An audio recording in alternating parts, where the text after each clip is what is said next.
question that I get asked more than any other question as a fishing YouTuber now is, how do I break down my body of water? Or something along the lines of that question. Hey, fishing got tough here, how do I catch them? And I think as anglers, the hardest thing for us is to figure out how to catch fish, obviously, but especially on a new body of water where we've never been to. You know, you pull up to a creek, a new river, a new lake, whatever it is, whether you're a bank angler, a kayak angler, or a boat angler, we all have this problem, right? There, especially in changes of the weather, when fronts come, or like I said, just a new place. It may be a perfect time of year, but you just want to learn how to fish that given body of water.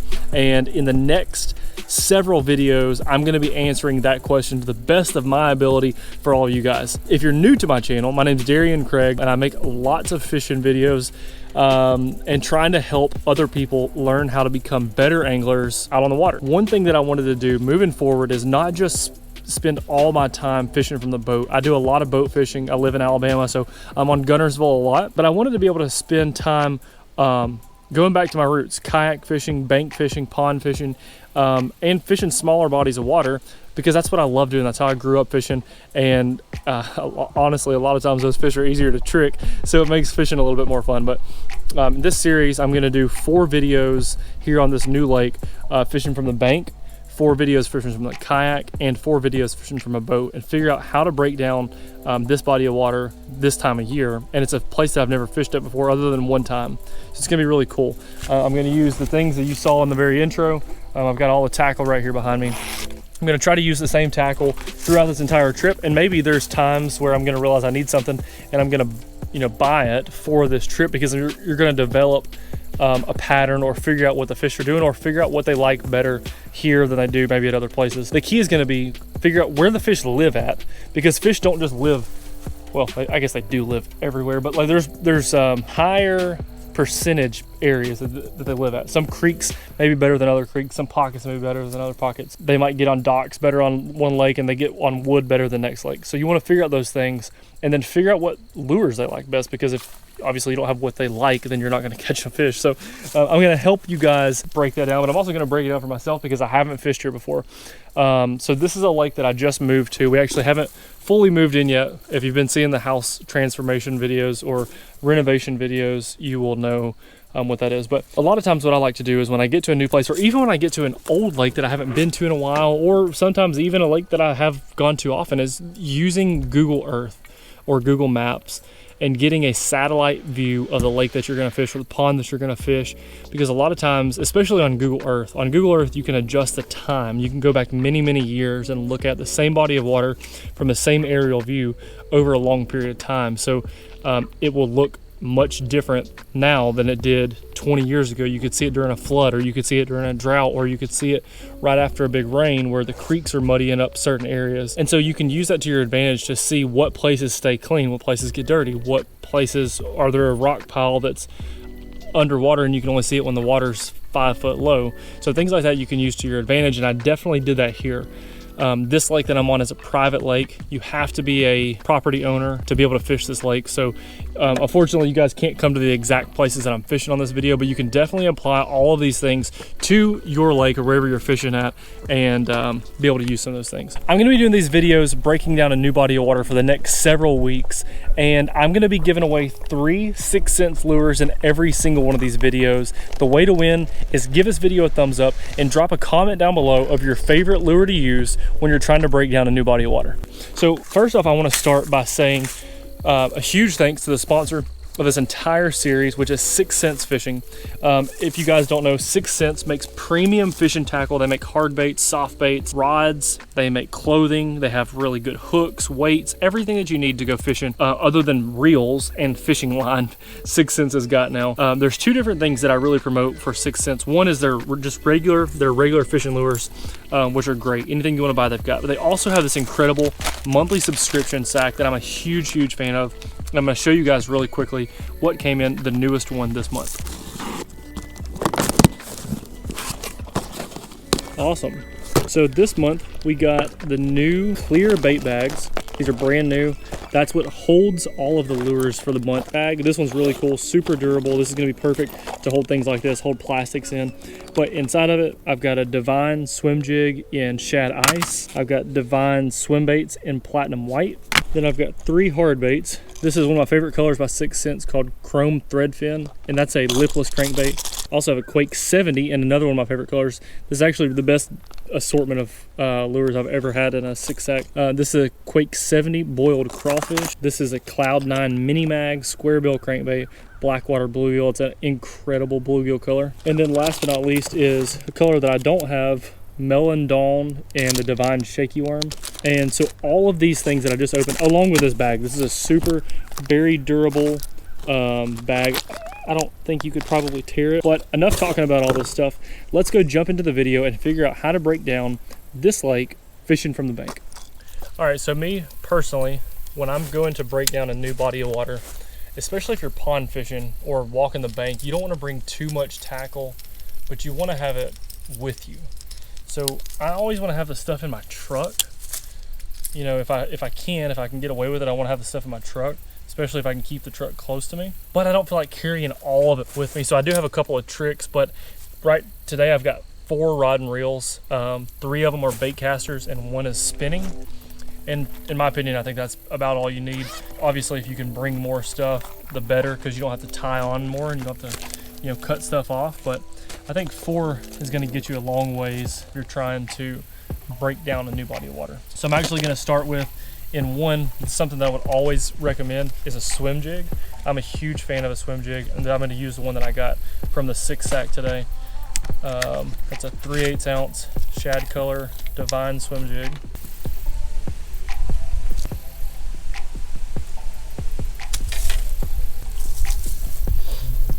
The next thing I'm gonna go with is a lipless crankbait, which I also got from the 6-sack this month. The water is a little muddy. It's very windy today, so maybe the crawfish pattern will work. I just tie a Palomar knot on all this stuff too. I always like going ahead and doing all this now, so once I get to fishing, oh yeah, perfect. You don't have to rig anything up. And a wacky rig, clout worm, a 6th Sense clout worm on the spinning rod. And then this other bait caster I've got, I don't have anything tied on it yet, or I have another white swim jig. But I'm actually gonna save that combo in the truck, and if I need it, I'll come back and get it, tie something else on if I get kind of dialed into what they're biting. So I'm gonna leave that one. One other thing I wanted to show you guys quickly is this is called a lure locker, and it holds lure lock boxes. It actually holds 5, but what I do is I take 3 with me, especially on this trip. That way I can have, like, this one's got plastics, this one's got hard baits, this one's got jigs, chatterbaits, and then some tungsten weights, nail weights, hooks, wobble heads, bobber stops, then a bunch of different jigs. But by leaving that gap open, I can put these 6-sacks in there, and I can fit a bottle of water, and then it closes up. So you can tote it with you wherever you want to go. I'm going to use this thing for this entire series. It's called a lure locker. I'm done talking. I'm going to strap this chesty up, and we're going to go get to casting.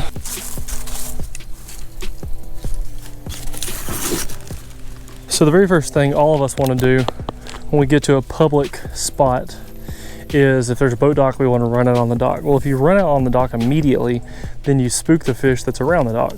So the very first thing I'm going to do is fish around the dock before I get out on it and spook anything that's out there that could have bit. We did have a cold front. Actually, the very first cold front of the year came through last night. I don't expect fishing to be just going crazy, but maybe some of these finesse tactics like a wacky rig might be the best option. I hope not, though. I want to catch one on a swim jig, to be honest. And this wacky rig, I'm just casting it out, letting it sink to the bottom. Takes forever. Pumping it up a couple times, letting it fall back down, then reel it in and repeat. One thing I'm noticing, though, is before this cold front, I was seeing a bunch of bluegills out here, and now I'm not seeing any.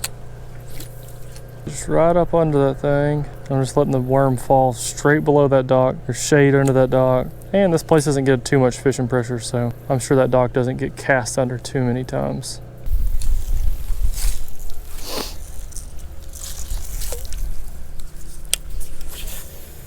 And I picked up the lipless. I'm gonna fish around the same thing, just with a more of a power fishing approach. Make a little noise. Throw right beside the dock. Reel this lipless in right beside it. See if the noise and vibration can draw any fish out. Make one more cast. Sometimes you gotta make a couple casts by a target to get them to come all the way out of it. One cast out there, off the corner of that dock. Hoping that I don't hang up. Oh, I got one. Oh, first fish. Tiny, tiny one. And there we go. So my very first fish. This is not the ideal size, but look how hard he ate it. He's hooked in the side of the face and the mouth, and he literally has, there's 6 possible hooks on this bait. He got 4 of them in him, so I'm assuming that means I'm throwing the right color. Now we just got to find out if I can catch a little bit bigger quality. But hey, at least we got one. We're on the board. Came right off the corner of that dock. See if we can do it again. This is where the boat ramp comes out. So I'm going to use the end of that boat ramp as some cover to let this trap sink to the bottom. I'm just going to yo-yo it back.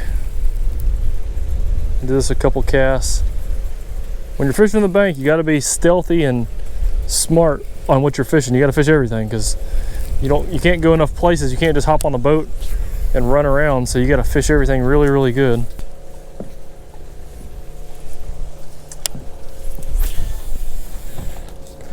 All right, I'm out on the dock now.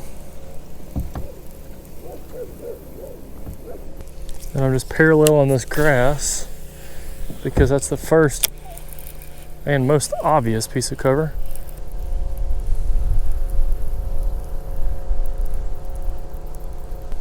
I'm gonna go grab my other rods in my tackle box. I meant to bring it out here. Dang, it is quite muddy.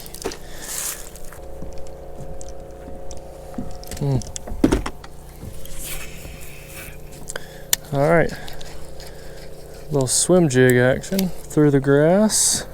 This is definitely my favorite option, but not the best of conditions for a swim jig. All right, so those of you who don't know, this is a swim jig that I'm using, and it is a weedless. You can fish it weedless. So I'm throwing it in this grass and I'm throwing it in the sticks and stuff, and it is coming right through it. It's got a weed guard. They call that a weed guard built in the front of it. It's not 100% weedless, but it's 95% of the time. You can pretty much throw it in whatever you want to throw it in. And with a little bit of just kind of working it through the cover, you can pretty much swim it through anything. So I covered all that pretty good. Now I'm going to cross over here, not step on my rods, which a lot of people do, and fish on his side.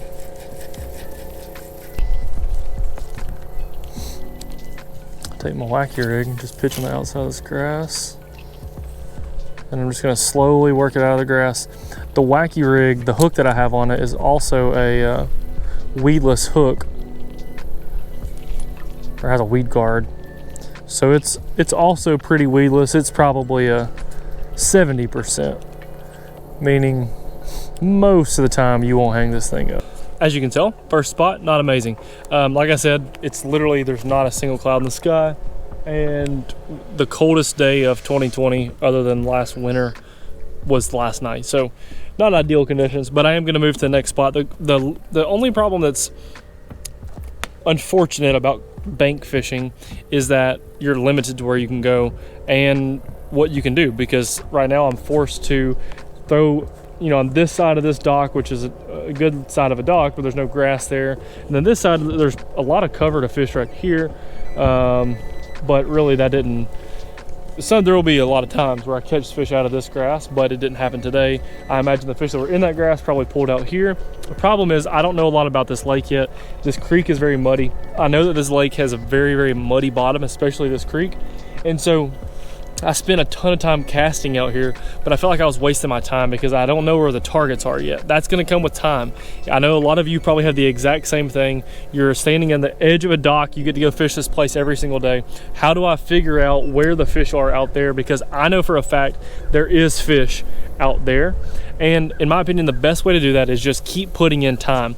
There's a balance though between I want to catch fish and I want to learn this place. So if you want to catch fish, you're not really trying to learn and figure out what's going on out there. But if you want to learn the place and you want to spend a lot of time, maybe you get an hour at lunch break and you go fish this little pond by your office or your work, whatever it is, every day, or you get to go, whatever it is, neighborhood pond.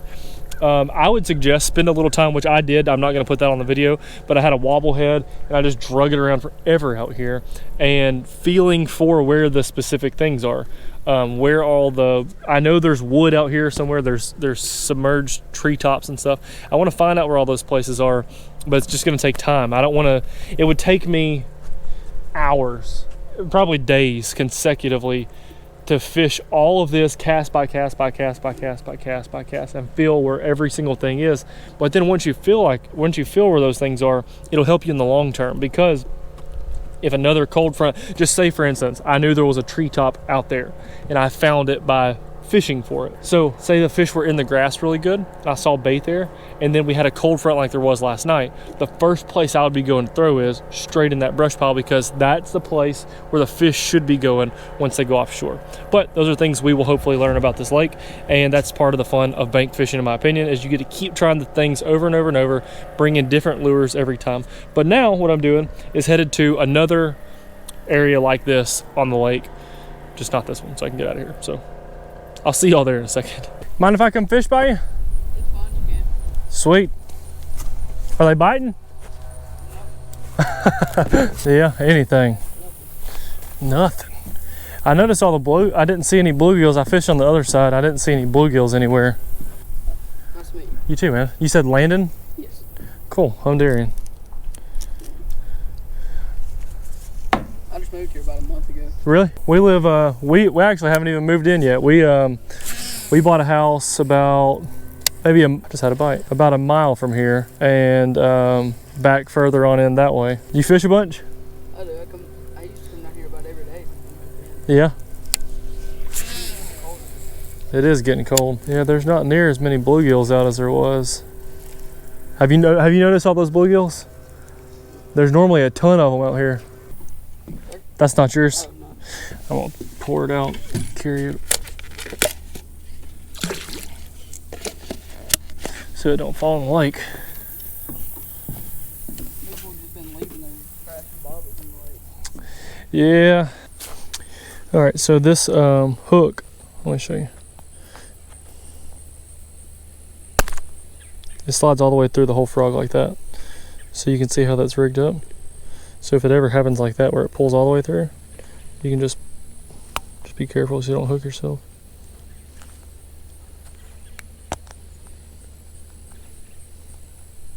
It just spins back around.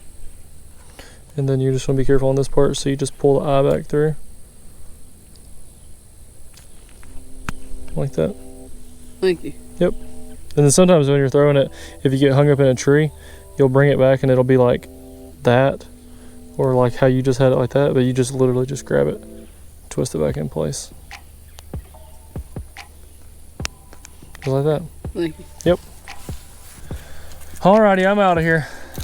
I'll see you next time. Well guys, that's gonna wrap up today's video. I know that was not the best fishing, but sometimes when you're bank fishing, that's just what happens, especially when you're learning a new body of water. But the important thing is to learn from every single trip you make and then try to get better the next trip. Specifically on this trip, I know that, well, like this next spot, there was a kid already fishing there, so he had already fished a bunch. Especially when you're pond fishing like this, that's just makes it a little bit tough. There's not a ton of fish to go around, especially when there's multiple people fishing, so you want to get creative. At the next time, there's a couple more places that I can go fish at, but I wanted to kind of feel out every single spot. So if you're fishing public water, not always can you fish everywhere. You can't just walk around the entire bank. If you're at a lake, you can only fish around the boat ramps or public areas, and so that's where I'm going to fish at on the next video. A couple other places, and then the same places, just bring other stuff and maybe the fish will be biting a little bit better. But thanks for watching this video. Remember, I'm doing a huge giveaway. All you have to do is like this video, comment down below what your favorite fishing lure is for breaking down a new body of water. And again, I want to say thanks to 6 Sense and the Six Sack for sponsoring this entire series. And I want to show you guys what 4 months worth of the Six Sack looks like. Now, this is the premium sack, so it's $30 a month. Like I said before, use my code DCSuper6, save $10 off your first sack. What I wanted to show you is the color quality of what you get in each month. So this was one month that I got, and I got 4 hard baits, all really good colors. I got a pack of bobber stoppers, pack of flipping hooks, and a rod glove, a rod sleeve, neoprene rod sleeve. Then the next month, a similar really cool bag. Got 2 packs of Divine shaky worms, both in really good colors, a lipless crankbait, a flat-sided square bill, and a Movement 80X, which is like a grass fishing, really erratic bait, along with a pack of swim baits and a jig. $30 for all that tackle. Next month, I got the same style black bag, pack of swim baits, Ned Fry, which is good for a Ned rig or a Carolina rig. Got a Divine shaky worms, got the heads to go with that Divine shaky worm. Got a hybrid jig, and this was a swim jig that I already have tied on. So that's all one month. And then this month, as you saw earlier, got the new bait bag, the clear, kind of like it's a heavy duty Ziploc bag. And you could not tear that. Had the swim jig in it, the trailers to go with it, Divine shaky worm, a really good color bluegill, and my favorite color of the suspending Quake 80, and then that red Quake 70 that I have tied on. All that tackle is $30 a month. This is a time I know a lot of y'all are putting stuff down on your Christmas list, your wish list. People are starting to buy right now, and I promise you, you don't want to miss out on this right here. Again, this is a 6 cents 6-sack. It's the premium one. Use my code to save $10 off your first month. This would be an incredible Christmas gift for you or your neighbor or your friend or whoever that you know that enjoys fishing. There's no way you could go wrong with this, because you get the good thing is you get really good colors. Some of those other subscription sacks, they give you junk tackle and junk colors, so it's like not worth your money. This is 100% worth your money, because every single monthly subscription sack is packed with the best tackle. But that's gonna be all for this video. I hope to see you guys on the next one. It'll be in 2 days. Hopefully I can figure this place out a little bit better than I did today and be able to break down a little bit of what I'm thinking on the next one. Now we know what's going on. They're not biting, so I'm going to figure out how to make them bite better. I'm going to downsize. I'm going to bring a drop shot. I'm going to bring a Ned rig, and I'm going to bring a little bitty tiny crankbait. I think that might be a good thing to start with. So I'll see you all on the next video. If you want one of these, the description's down, or the link is in the description down below. You can save 25% off on that. All those baits in there, every single one is made by 6 cents except for that Whopper Plopper and that Spro Frog. Everything else is made by 6 cents. Awesome fishing tackle.